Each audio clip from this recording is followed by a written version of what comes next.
ఓం గం గణపతయే నమః. ఓం శరదిందు సమాకారే పరబ్రహ్మస్వరూపిణే వాసరాపీఠ నిలయే సరస్వతీ నమోస్తుతే. శ్రీ మహాసరస్వత్యై నమః. గురు బ్రహ్మ గురుర్విష్ణు గురుర్దేవో మహేశ్వరః. గురు సాక్షాత్ పరబ్రహ్మ తస్మై శ్రీ గురవే నమః. శ్రీ గురుభ్యో నమః. మాతృభ్యో నమః. పితృభ్యో నమః. హరి ఓం. నీలాంజన సమాభాసం రవిపుత్రం యమాగ్రజం ఛాయామార్తాండ సంభూతం తం నమామి శనైశ్చరం. శనైశ్చరాయ నమః. వీక్షించేటటువంటి ప్రేక్షకులందరికీ కూడా వక్రిస్తున్నటువంటి శని భగవానుడి యొక్క అనుగ్రహం అందరికీ కలగాలని, అందరిలో ఉన్నటువంటి ఆలస్యము, బద్ధకము, నేను ఈ పని చేయలేను అనేటటువంటి కాన్ఫిడెంట్ లెవెల్స్ తొలగిపోయి చాలా ఉన్నతమైనటువంటి కీర్తి ప్రతిష్టలని, అట్లాగే ఆలస్యాన్ని, బద్ధకాన్ని వదిలితే చాలా అకుంఠిత దీక్ష పెరిగి క్రమశిక్షణ అనేటటువంటి ఆ యొక్క చర్య ద్వారా ఎంతో కీర్తిని, గౌరవాన్ని ఇచ్చేటటువంటి ఆ పరిస్థితిని తెచ్చేవాడు కర్మకారకుడైనటువంటి శని భగవానుడు.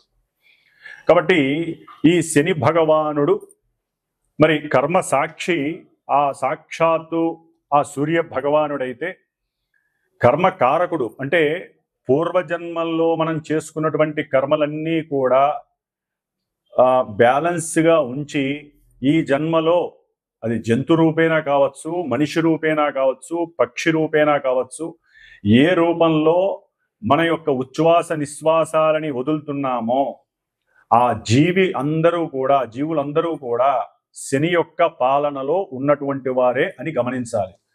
ఎందుకంటే మనకు ఉన్నటువంటి పంచభూతాలలో కనపడనటువంటిది వాయువు. ఇది మనసు కన్నా అతివేగంగా ప్రయాణం చేస్తూ ఉంటుంది ఈ వాయువు అనేటటువంటిది. కాబట్టి ఈ వాయువు ద్వారానే ప్రతి జీవి కూడా కర్మని అనుభవిస్తూ, మంచి చెడులను అనుభవిస్తూ, ఉచ్ఛ్వాస నిశ్వాసాల ద్వారా అంటే మనం చేసేటటువంటి యోగా పరిక్రమ ద్వారా కావచ్చు, లేకపోతే వ్యాయామాల ద్వారా కావచ్చు, మన యొక్క శరీరంలో ఉన్నటువంటి ప్రతి అవయవము కూడా స్పందించి ఆ యొక్క గాలి లోపలికి పీల్చుకోవటం ద్వారా వాయువుని అది ఆక్సిజన్ రూపంలో ఆ శరీర భాగాలన్నిటికీ కూడా సరైనటువంటి పద్ధతిలో అంది మన యొక్క ఆయుష్ని పెంచేటటువంటి పరిస్థితిని కల్పించేసేటటువంటి వాడు సాక్షాత్తు కర్మకారకుడైనటువంటి శని భగవానుడు. అంటే ఆయుకారకుడు ఆయనే, కర్మల్ని అనుభవించేటటువంటి స్థితిని తెచ్చేది ఆయనే, కర్మ పరిపక్వతని ఇచ్చేటటువంటి వాడు ఆ శని భగవానుడు అని అందరికీ తెలిసినటువంటి విషయమే. మరి ఆ శని భగవానుడు మార్చి 29వ తేదీ అర్ధరాత్రిన మీనరాశిలో పూర్వాభాద్ర నక్షత్రంలో తను రాశిని చక్కగా మారి ఆ మీనరాశిలో సంచరిస్తూ జూలై 13వ తేదీ వరకు అదే రాశిలో చక్కగా స్ట్రైట్ వేలో ఉత్తరాభాద్ర నక్షత్రంలో తన యొక్క సొంత నక్షత్రంలో స్ట్రైట్ వేలో చక్కగా రుజుమార్గంలో ప్రయాణం చేస్తూ వచ్చాడు. దీని ద్వారా, ఈ ప్రయాణం ద్వారా కొంతమందికి ఏలినాటి శనులు, అష్టమ శనులు, అర్ధాష్టమ శనులు, వేధా శని దోషాలు ఇవన్నీ కూడా చక్కగా పరిచయం అయినాయి. దాదాపుగా ఏప్రిల్, మే, జూన్, జూలై దాదాపు 120 రోజులు బట్టి కూడా 135 రోజులు బట్టి చక్కగా శని యొక్క అనుగ్రహాన్ని పొందుతున్నారు అని కూడా అనుకోవచ్చు. మరి ఈ జూలై 13వ తేదీన ఏంటి విశేషం అంటే రవి యొక్క గమనాన్ని బట్టి ఆయన నుంచి అంటే సూర్య భగవానుడి నుంచి ఎంతెంత దూరంలో ఏ గ్రహము ఉంటే ఆ రాశిలో ఉన్నటువంటి గ్రహం వక్రిస్తుంది. మనకు ముఖ్యంగా వక్రించేటటువంటి గ్రహాలలో శని భగవానుడు లాంగివిటీ ఎక్కువ కాలం వక్రిస్తాడు. గురు భగవానుడు ఆయన ఆల్రెడీ వక్రించాడు, ఆయన ఇప్పుడు రుజుమార్గంలో ఉన్నాడు. బుధుడు వక్రత్వం లేదు, అస్తంగత్వం ఉంటుంది. శుక్రుడు వక్రిస్తాడు. రవిచంద్రుడికి వక్రత్వం లేదు. రాహుకేతువులు ఆల్రెడీ వాళ్ళు వక్రత్వంతోనే ప్రయాణం చేస్తూ తాట తీస్తూ ఉంటారు అందరికీ కూడా. మరి ఈ విధంగా శని భగవానుడు జూలై 13వ తేదీ నుండి దాదాపుగా 137 రోజులు దాటి 138వ రోజు అంటే నవంబరు ఈ సంవత్సరం 2025 సంవత్సరం నవంబరు 28వ తేదీ వరకు కూడా అదే మీనరాశిలో 2 నక్షత్రాలు అంటే తన సొంత నక్షత్రంలో అక్టోబర్ 3, 2025 వరకు కూడా సొంత నక్షత్రంలో వక్రించి ఉండటం, ఆ తదుపరి వెనక్కి వస్తాడు ఆయన అంటే పూర్వాభాద్ర నక్షత్రంలో మళ్ళీ వక్రత్వాన్ని నవంబర్ 28 వరకు కూడా చారసలుపుతూ ఉంటాడు. దీని ద్వారా ఈ యొక్క శనిగ్రహ ప్రభావం వక్రత్వం అంటే ఏ గ్రహమైనా సరే ముఖ్యంగా తన యొక్క రుజుమార్గంలో ప్రయాణం చేసేటప్పుడు దాని యొక్క దృష్టులు ఒకలా ఉంటాయి, వక్రించినప్పుడు దాని యొక్క దృష్టులు మరొకలా ఉంటాయి. ముఖ్యంగా శాస్త్రరీత్యా శుభగ్రహాలు గనక వక్రిస్తే అవి శుభ ఫలితాలను ఇస్తాయని, పాపగ్రహాలు అనగా మనకి కుజుడు కానివ్వండి శని కానివ్వండి వక్రిస్తే అవి పాప ఫలితాలను ఇస్తాయని చెప్పి మనకి శాస్త్రంలో చెప్పబడి ఉంది. మరి ఈ శని మహానుభావుడు పాపి కాబట్టి ఆయన వక్రించడం ద్వారా కొన్ని ఇబ్బందికరమైనటువంటి పరిస్థితులు ఎదుర్కొనేటటువంటి కొంతమంది రాసుల వారు ఉండే అవకాశం ఉంటుంది.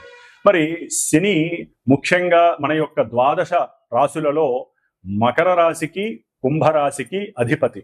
అంటే కర్మస్థానానికి అభీష్ట స్థానానికి, అంటే కర్మ ద్వారా మనం చేసినటువంటి ఏ పనికైనా సరే అభీష్టం సిద్ధిస్తుందా, నెరవేరుతుందా, లేకపోతే బెడిసి కొడుతుందా అనేటటువంటి రెండింటినీ కూడా ఈ శని భగవానుడికే ఇచ్చి ఉన్నారు మకర కుంభరాశుల ద్వారా. అట్లాగే సహాయం చేసేటటువంటి గుణము, సహాయకత్వమైనటువంటి కారకత్వము కుంభరాశిలో ఉంది. తనకి తనే అనుభవించాలనుకోవడం మకర రాశిలో ఉంది. కాస్త స్వల్ప దోషాలు ఉంటాయి రెండింటికి, కానీ అధిపతి శని భగవానుడే. కాబట్టి ముఖ్యంగా ఈ మనకు ఉన్నటువంటి 27 నక్షత్రాలలో జలరాశి అయినటువంటి కర్కాటక రాశిలో ఉన్నటువంటి పుష్యమి నక్షత్రము, మరలా జలరాశి అయినటువంటి వృశ్చిక రాశిలో ఉన్నటువంటి అనురాధ నక్షత్రము, జలరాశి అయినటువంటి మీనరాశి, ఇప్పుడు ప్రెజెంట్ శని భగవానుడు ఉన్నటువంటి నక్షత్రము ఉత్తరాభద్ర నక్షత్రం, సొంత నక్షత్రంలో ఉన్నాడు. మరి ఈ యొక్క కర్కాటక రాశి, వృశ్చిక రాశి, మీనరాశి ఈ 3 జలరాశుల్లో భూతత్వ వాయుతత్వ గ్రహమైనటువంటి శని భగవానుడు ఆయన పరిపాలిస్తూ ఉంటాడు నక్షత్రాల ద్వారా. కాబట్టి ఆ నక్షత్రాలలోకి వచ్చినప్పుడు చంద్రుడు వారి యొక్క మానసికమైనటువంటి చర్యలు కొంతమందివి ఇబ్బందికరంగా ఉండే అవకాశం ఉంటుంది. కొంతమంది జాతకాలలో గనక శని భగవానుడు చాలా ఉన్నతమైనటువంటి స్థితిలో ఉంటే వారికి అనుకూలమైనటువంటి పరిస్థితులు ఉంటాయి. ఏదైనా మనం పుట్టినటువంటి డేటు, టైము, ప్లేస్ని బట్టి మన యొక్క జన్మజాతకం మీద గ్రహాల యొక్క స్థితిగతులు ఆధారపడి ఉంటాయి. అంటే మనకున్నటువంటి ద్వాదశ రాశులు భావాలుగా మారతాయి, లగ్నంగా మారుతుంది. లగ్నం నుండి ఏ గ్రహానికి ఆధిపత్యము శుభమా అశుభం కలిగిందా దాన్ని బట్టి మనకి జాతకం నడుస్తూ ఉంటుంది. దాన్ని బట్టి ఆ గ్రహము ప్రస్తుతానికి వీరి యొక్క చంద్రుడు అంటే మనఃకారకుడు, చంద్రుడి నుండి ఏ రాశుల్లో ఉన్నాడు, ఏ నక్షత్రాల్లో ఉన్నాడో చూసుకుంటూ దీన్ని వెరిఫై చేస్తే గనక అప్పుడు ఫలితం అనేది కనపడడానికి అవకాశం ఉంటుంది. ఎందుకంటే కొంతమందికి మరి పనులు సక్రమంగా సాగవు, దగ్గర దాకా వచ్చి దూరం అయిపోతూ ఉంటాయి ఈ శని యొక్క ప్రభావం వలన. అట్లాగే జాతకాలలో, జన్మజాతకాలలో కనుక శని చంద్రుల యొక్క స్థితి కానీ, యుతి కానీ, కలయిక కానీ, ఒకరి నక్షత్రంలో ఒకళ్ళు ఉండటం ద్వారా కానీ ఈ విధంగా వాళ్ళిద్దరికీ గనక సత్సంబంధాలు ఉన్నట్లయితే ఆ యొక్క జన్మలగ్నాన్ని బట్టి ఆ భావాలు దెబ్బతింటాయి. దెబ్బతింటం అంటే ఆలస్యం అవ్వటం, 1-2-3 సార్లు జరగటం, అంటే వివాహాల విషయంలో, ముఖ్యంగా వివాహ విషయంలో, ఉద్యోగ విషయాలలో, అట్లాగే సంతాన విషయంలో. ఎందుకంటే శని ఆలస్యాన్ని సూచిస్తాడు ప్రతి విషయంలో, కానీ స్టాండర్డ్ని సూచిస్తాడు, స్థిరత్వాన్ని. కాబట్టి కానీ చంద్రుడితో లింక్ అంత మంచిది కాదు. మానసికంగా ఎప్పుడు విచారాలని, వికారాలని కలుగు చేస్తూ ఉంటాడు. సరే, శశిమంగళ యోగం అనేటటువంటిది అది కొంతమంది లగ్నాలలో కలుగుతూ ఉంటుంది. ఆ దశలు, అంతర్దశలు వచ్చినప్పుడు వారికి శశిమంగళ యోగం మనకి ఉన్నాయన్నమాట. ఆ యోగాలలో వారికి యోగాన్ని ఇస్తాడు, అది తర్వాత విషయం, అది జన్మజాతకం చూస్తే గానీ తెలియదు. కాబట్టి మరి ఈ శని భగవానుడు ఇప్పుడు వక్రిస్తున్నాడంటే ఆయన ఇప్పటి వరకు కొన్ని రాశులు వారికి, మేషాది ద్వాదశ రాశుల వారికి కొంతమందికి ఏలినాటి అష్టమ అర్ధాష్టమ శని ప్రభావాలు అధికంగా ఉంటాయి కదా, ఆ రాసుల వారికి ఈయన వక్రించడం ద్వారా పనుల విషయంలో కొంత ముందుకు వెళ్ళడానికి అవకాశం ఉంటుంది. ఎందుకంటే వక్రత్వం, పాపగ్రహం వక్రత్వం చెందడం ద్వారా ఆయన ఇచ్చేటటువంటి ఫలితాల విషయంలో మరి నిదానం అంటే తొందరగా ఇవ్వడానికి అవకాశం ఉంటుంది. కొలాప్స్ చేస్తున్నాడంటే లేదు, చక్కగా ఇవ్వడానికి అవకాశం ఉంటుంది.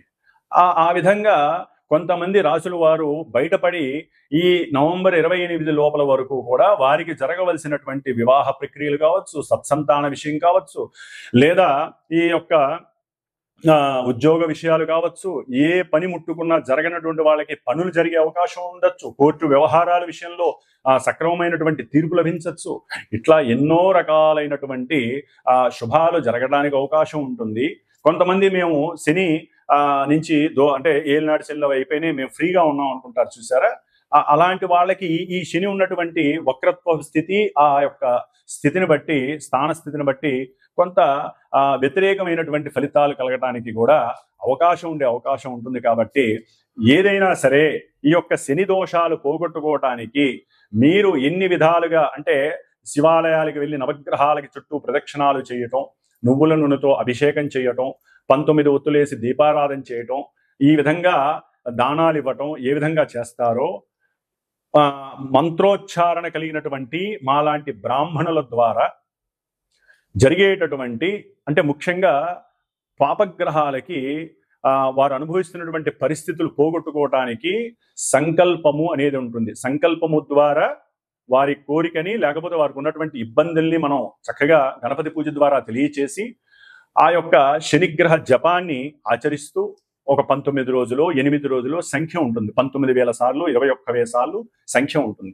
అంత సార్లు వేదమంత్రాన్ని పఠిస్తూ శమగ్నిరగ్నివిష్కరశ్చన్నస్తపత సూర్య శంబాతో వాత్వరప అపస్రద అనేటటువంటి వేదమంత్రాన్ని చక్కగా 19,000 సార్లు 19 రోజులు చక్కగా జపిస్తూ, ఎందుకంటే వచ్చేటటువంటిది శ్రావణ మాసం, దీక్షాధారణలు కూడా కొంతమంది చేస్తారు శని భగవానుడికి. కొంతమంది మనకి రాజమండ్రి సైడ్ ఉన్నటువంటి శని భగవానుడి ఆలయానికి, నాసిక్ దగ్గర ఉన్నటువంటి శని భగవానుడి శని సింగనాపూరు ఇట్లాంటి వాటికి వెళ్ళే అవకాశాలు ఉంటాయి దీక్ష తీసుకొని. కాబట్టి శ్రావణ మాసంలో శుద్ధ విధియ రోజున ప్రారంభం చేసి ఈ యొక్క శనిగ్రహ భగవానుడి యొక్క జపాన్ని 19 రోజులు అంటే బహుళ శ్రావణ మాసంలో బహుళ పంచమి వరకు కూడా రోజుకి 1000 సార్లు చెప్పిన వేద మంత్రాన్ని, శనిగ్రహ మంత్రాన్ని జపించి చివరిలో చక్కగా స్వామివారికి హోమం చేయడం అనేటటువంటిది, అంటే షష్ఠి రోజు కావచ్చు, పంచమి రోజు కావచ్చు, స్వామివారి యొక్క శనిగ్రహ పాశుపత హోమాన్ని ఆచరించటం. ఎవరైనా ఈ శనిగ్రహ ప్రాబ్లమ్స్ ఉన్నటువంటి వాళ్ళు ఆ హోమంలో పాల్గొనొచ్చు. అట్లాగే అక్కడికే ఒక బ్రాహ్మడికి వస్తే ఆ బ్రాహ్మడికి శనిగ్రహానికి సంబంధించినటువంటి దానాలు మీరు చక్కగా ఇచ్చుకోవచ్చు. అవన్నీ కూడా అట్లాగే మా యొక్క శ్రీమాత జ్యోతిషాలయ పీఠంలో ప్రతి అమావాస్యకి కూడా నవగ్రహాలకి సంబంధించినటువంటి నక్షత్రాలు, అంటే పాప నక్షత్రాలు కొంతమందికి ఉంటాయి, వివాహానికి సంబంధించిన ఇబ్బందికరమైన నక్షత్రాలు కొన్ని ఉంటాయి, వాటికి సంబంధించినటువంటి, అట్లాగే అమావాస్య రోజుల్లో పుట్టినటువంటి వారి గురించి, ఎందుకంటే శని అమావాస్యకి అధిపతి శని భగవానుడు. కాబట్టి పితృశాపాలు, మాతృశాపాలు, కొన్ని పితృశాపాలు ఉంటాయి మెయిన్ ముఖ్యంగా. ఆ శాపాలు పోవటానికి కూడా అమావాస్య రోజున మా యొక్క పీఠంలో ఈ యొక్క నవగ్రహ నక్షత్ర సహిత శనిగ్రహ పాశుపత హోమము, మృత్యుంజయ హోమము ప్రతి అమావాస్యకి జరుగుతూ ఉంటుంది. కాబట్టి ఈ విధంగా శ్రావణ మాసంలో ఈసారి 2వ తారీఖు నుంచి మరి 19 రోజులు ఈ యొక్క జపము ఆచరిస్తూ 19 రోజులు కూడా ఉన్నంతలో నియమనిష్టలతో ఆచరిస్తూ ఎవరికి ఏ రకమైనటువంటి శుభాలు జరగాలో అది నిత్య సంకల్పంలో చెప్తూ ఆ హోమాన్ని చేయటం అనేటటువంటిది విశేషమైనటువంటి ప్రక్రియగా నేను పెట్టుకున్నాను. కాబట్టి ఎవరైనా దీంట్లో సంకల్పయుక్తంగా మనస్ఫూర్తిగా చేయించుకోవాలనుకుంటే నన్ను సంప్రదించగలరు ఫోన్ చేసి. కాబట్టి ఈ విధంగా శని భగవానుడి యొక్క వక్రత్వం వలన కొన్ని ఆలస్యంగా జరగాల్సినవి ఫాస్ట్గా జరిగే అవకాశాలు ఉంటాయి. ఆయన యొక్క దృష్టి ప్రభావం కూడా ఇప్పటి వరకు 12వ తారీఖు వరకు పడేటటువంటి దాన్ని బట్టి కొంచెం ముందు రాశి మీద పడే అవకాశం ఉంటుంది. కాబట్టి అవి ఏమేమి రాశులు, మేషం నుంచి 12 రాశుల వారికి వక్రత్వం కలిగినటువంటి శని భగవానుడు ఏ విధమైనటువంటి భావాల మీద, ఏ విధమైనటువంటి పరిస్థితుల్ని కలుగజేస్తాడో మనం చక్కగా తెలుసుకుందాం. కాబట్టి 138 రోజులు శని వక్రత్వం వలన ఎన్నో మధ్యలో మనకి కుజుడు కూడా ఈ నెల 29 నుంచి ఆయనకి ఎదురుకుండా వస్తాడు. కాబట్టి అది నెక్స్ట్ ఏదైనా వీడియోలో తెలియజేస్తాను. ఈ శని కుజుల యొక్క విపరీతమైనటువంటి దృష్టి విభేదం అనేటటువంటిది చాలా ఇబ్బందులను కూడా కలుగజేస్తుంది ప్రపంచానికి. అట్లాగే కొన్ని రాశుల వారికి కూడా ఆ ఇబ్బందులు కలుగజేస్తే అది నెక్స్ట్ వీడియోలో తెలియజేసుకుందాం చక్కగాను. కాబట్టి ఈ వక్రత్వపు శని యొక్క దోషాలు ఏ విధంగా ఉంటాయి, ఏ విధంగా కొంతమంది లాభపడతారో చక్కగా మనం తెలుసుకుందాం. మిథున రాశి వారికి ఈ నెల జూలై 13వ తేదీ నుండి నవంబర్ 28వ తేదీ వరకు 10వ స్థానంలో ఉన్నటువంటి శని భగవానుడు వక్రించడం ద్వారా వీరికి పూర్తిగా 9వ భావానికి సంబంధించినటువంటి ఫలితాలు సాధ్యమైనంతవరకు కనపడడానికి అవకాశం ఉంటాయి. అంటే ఇప్పటి వరకు ఈ యొక్క మిథున రాశి వారికి ఉద్యోగ విషయంలో మార్పులు చేర్పులు అనేటటువంటి కాస్త ఆందోళన, అట్లాగే ఇక్కడి నుంచి ఏదన్నా దూరంలోకి వేస్తారేమో, ఇక్కడి నుంచి ఇంకెక్కడికైనా మారాలేమో అనేటటువంటి ఆందోళన, తెలియనటువంటి లోపల మానసిక అనుమానంతో కూడినటువంటి భయము మిథున రాశి వారికి ఈ శని వలన దాదాపు 4 నెలల బట్టి ఉద్యోగ విషయంలో కాస్త బెడదగానే ఉంది అని చెప్పుకోవచ్చు. శని భగవానుడి యొక్క దృష్టి చతుర్థం మీద పడుతోంది మిథున రాశి వారికి, అంటే విద్యాస్థానం మీద. ముఖ్యంగా విద్యార్థులకి చదువు విషయంలో, ఉన్నతమైనటువంటి చదువు విషయంలో కొన్ని ఇబ్బందులు పడటం, అట్లాగే తల్లిగారు ఒప్పుకోకపోవటం, కుటుంబంలో లేదా బంధువుల వలన కొంత చెడిపోవటం, దానివల్ల వాళ్ళు ఎక్కువగా వాళ్ళు అనుకున్న స్థాయికి చదవలేకపోవడం, ఇలాంటివన్నీ జరగడానికి అవకాశాలు ఉన్నాయి మిథున రాశి వారికి. అయితే ఇప్పుడు వక్రించడం ద్వారా, ఈ శని భగవానుడు వక్రించడం ద్వారా వీరు ఉన్నతమైనటువంటి చదువులు ఎవరైతే చదవాలి అని అనుకుంటున్నారో వారికి కొంత ఈ 4.5 అంటే నవంబరు ఎండింగ్ వరకు లోపల కూడా ఈ ఉన్నతమైనటువంటి విద్యాభ్యాసానికి శని భగవానుడు చాలా అనుకూలిస్తాడని చెప్పుకోవచ్చు. వక్రించినటువంటి శని 9వ భావ ఫలితాలు అంటే శీఘ్రంగా ఇవ్వడానికి అవకాశం ఉంటుంది. కంపల్సరీ వారు ఆ యోగాన్ని పొందే అవకాశం ఉంటుంది. అట్లాగే ధన విషయంలో కూడా కొంత వీరు వ్యాపారపరంగా మిథున రాశి వారికి ఈ శని భగవానుడు వ్యాపారపరంగా కూడా అవతల వాళ్ళు వీళ్ళతో మింగిల్ అవ్వటం, అంటే అనుకూలంగా మాట్లాడేటటువంటి స్థితికి రావటం, లెక్కలు ఇప్పటి వరకు ఏదైనా లెక్కలు అదని ఇదని కొంచెం విభేదంగా చూసినా కూడా కొంచెం అవతల వ్యక్తి మిమ్మల్ని అర్థం చేసుకోవటం, వారు చేసినటువంటి పొరపాట్లకి మీతో సర్ది చెప్పుకోవటం, వ్యాపార పరంగా ఏదో తప్పు జరిగింది వదిలేసేయండి అని ఒక రాజీకి రావటం, ఇలాంటి వాటి వలన కూడా వ్యాపారంలో కాస్త ఉన్నతమైనటువంటి స్థితి, వ్యాపారంలో వృద్ధి కలగటానికి మిథున రాశి వారికి శని భగవానుడి యొక్క దృష్టి చాలా చాలా ఉపయోగపడుతోంది. అట్లాగే ఆరోగ్యరీత్యా కూడా వీరికి కొంచెం జాగ్రత్తగా కొంత హాస్పిటల్స్, కరెక్ట్ అయినటువంటి హాస్పిటల్స్ని ఎంచుకోవాలి. మిథున రాశి వారు సరైనటువంటి మందులు వాడేటటువంటి పరిస్థితులను కూడా ఎంచుకోవాలి. అట్లాగే భార్యాభర్తలు, ముఖ్యంగా భార్యాభర్తల విషయంలో అంటే ఇప్పటికే కొంతమందికి ఎవరికైనా సరే ఎడబాటుగా ఉన్నటువంటి వారికి ద్వితీయ కళ్యాణం పైన కొంత ఆశలు చిగురించడానికి అవకాశం ఉంటుంది మిథున రాశి వారికి. అంటే రెండో పెళ్లి చేసుకోవాలనే ఒక ఫీలింగ్ ఆల్రెడీ వాళ్ళు ఉంటుంది. అది బయటపడి అది ఫాస్ట్ మూమెంట్, అంటే మూమెంట్ అనేటటువంటిది ఫాస్ట్గా వెళ్ళటానికి ఈ 4.5 నెలలు ఉపయోగపడే అవకాశాలు ఉంటాయి. ఈ రకంగా వారు మా కర్మకి సరైన సార్థకత రావాలి, నాకంటూ ఒక వయసు మీరిన తర్వాత ఇంకో వ్యక్తితో నాకు కంపల్సరీ సహాయ సహకారాలు ఉండాలి అనే ఒక మానసిక వాంఛ వాళ్ళలో ఆల్రెడీ ఉంటుంది, లేకపోయినా ఇప్పుడు కలుగుతుంది. కాబట్టి ద్వితీయ కళ్యాణం వైపు వీరి యొక్క అభీష్టము, ఆనందంతో కూడినటువంటి పరిస్థితి కలిగి ఏదో రకంగా దైవాలకి, దూర ప్రాంతంలో ఉన్నటువంటి దైవారాధనలకు వెళ్ళటం, ఆ దేవుణ్ణి ప్రార్థన చేయటం, లేకపోతే బ్రాహ్మణుల ద్వారా సరైనటువంటి పూజలు పునస్కారాలు చేసుకొని వాళ్ళ జాతకంలో ఆ యోగం ఉందో లేదో చూసుకొని ఈ విధంగా ముందుకు వెళ్ళడం ద్వారా శని ఈ నవంబర్ ఎండింగ్ లోపల అటువంటి వాళ్ళకు కూడా వివాహపరమైనటువంటి అనుకూలతలు కలుగజేస్తారు. కొంతమంది వివాహ వ్యవస్థలో ఇప్పటి వరకు కూడా ఏదో విషయం చెప్తాము అని చెప్పి డిసప్పాయింట్ చేసిన వాళ్ళు కూడా, అంటే ఎవరో ఒకరు వధూవరులు ఉంటారు కదా, వాళ్ళు కూడా వారి యొక్క నిర్ణయాన్ని అనుకూలంగా చెప్పేటటువంటి పరిస్థితులు కూడా మిథున రాశి వారికి ఈ వక్రించిన శని యొక్క దృష్టి పడడం ద్వారా అవతల వ్యక్తులు తమ యొక్క అభీష్టాన్ని తెలిపి వివాహం నవంబర్ ఎండింగ్ లోపల అవడానికి కూడా చాలా వరకు అవకాశాలు ఉన్నాయి. ఏదేమైనప్పటికీ శని భగవానుడి యొక్క స్తోత్రాలు, వక్రించాడు కాబట్టి, పాపి కాబట్టి మనకి ఎంత లాభాన్ని కలుగజేస్తాడని ఒక ఉద్దేశంతో ఉన్న ఆయన అనుగ్రహాన్ని పొందండి. ఆయనకి సంబంధించినటువంటి పూజలు పునస్కారాలు చేసుకుంటూ రుద్రాభిషేకం ద్వారా ఆ యోగాన్ని పుణికిపుచ్చుకోండి. ఓం శం శనైశ్చరాయ నమః.